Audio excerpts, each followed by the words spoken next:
Hello बच्चों, let's read the question. A transverse wave travels on a taut steel wire with a velocity of v when the tension in the wire when the tension in it is 2.06 into 10 raised to power 4 Newton. When the tension is changed to t, the velocity changed to v by 2. The value of tension is closer to.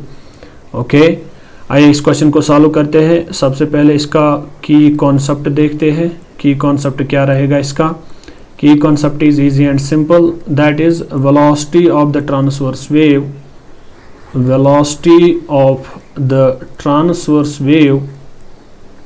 Velocity of the transverse wave in the string. In the string जो होता है और steel wire, that is equal to under root of tension in the wire divided by mass पर unit length. तो mu क्या होता है? ये होता है मास पर unit length in the wire. Mass पर यूनिट लेंथ. क्योंकि टॉट स्टील वायर की बात किसने की है? दैट मीन्स जो वायर है, जो स्टील वायर है वो बहुत टाइट है, सख्त है. तो इस क्वेश्चन को सॉल्व करके हम इसके आंसर पे पहुंच जाएंगे. As we know, velocity जो है that is equal to under root of tension in the wire divided by mass per unit length. क्या मैं v इस रूट को यहाँ पे लेके या स्क्वायरिंग बोथ साइड करके this v square will be equal to tension divided by mu. तो क्या मैं एक रिलेशन यहाँ पे कायम कर सकता हूँ? v square is directly proportional to tension in the wire.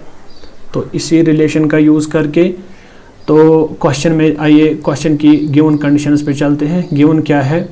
जब velocity in the wire is v, when velocity is v, when velocity of the transverse wave in the wire, when velocity of transverse wave in the wire is v, at that time the corresponding tension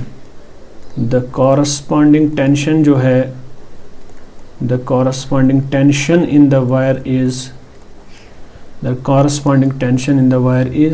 2.06 into 10 to the power 4 Newton. Means जब आपकी velocity v है तो उस time पे जो आपका tension है that is equal to 2.06 into 10 to the power 4 Newton.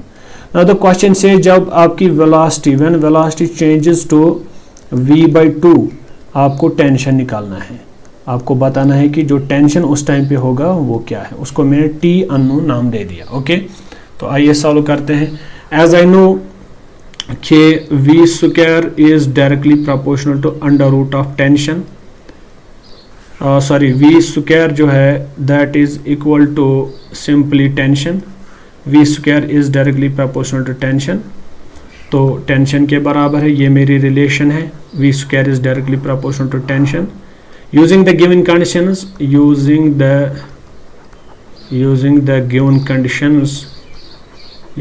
given conditions, तो given conditions का यूज करके क्या मैं लिख सकता हूँ? v1 upon v2 का whole square, this will be equal to t1 tension upon t2 tension. v1 v के बराबर है, v2 v by 2 के बराबर है. इसका होल स्क्वायर करेंगे.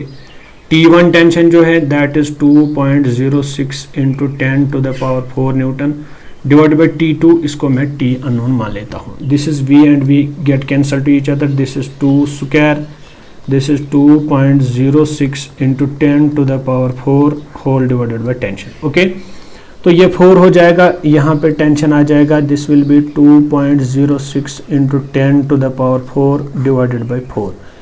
आइए यहाँ पे सॉल्व करते हैं. तो टेंशन मेरा निकल के आ जाएगा. This is 2.06 into 10 to the power 4 newton divided by 4.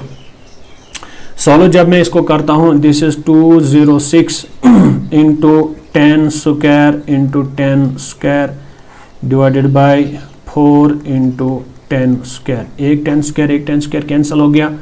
तो अगर मैं इसको मल्टीप्लाई करके यहाँ पे देखता हूँ, 4 5 are 20, 4 1s are 4, this is 0.4 5s are 20 again, this is into 10 raised to power 2. तो अगर मैं यहाँ पे एक काम ये भी कर सकता हूँ, मैं लिख सकता हूँ 51 5 divided by 100 into 10 raised to power 3. तो इसी चीज़ को मैं सॉल्व करके यहाँ पे लिख सकता हूँ 5.15 इंटू 10⁻³ न्यूटन जो है मेरा टेंशन के बराबर आ जाएगा। Hope you got the answer of this question. तो इसका सही आंसर जो है that is 5.15 into 10⁻³ Newton. Thank you.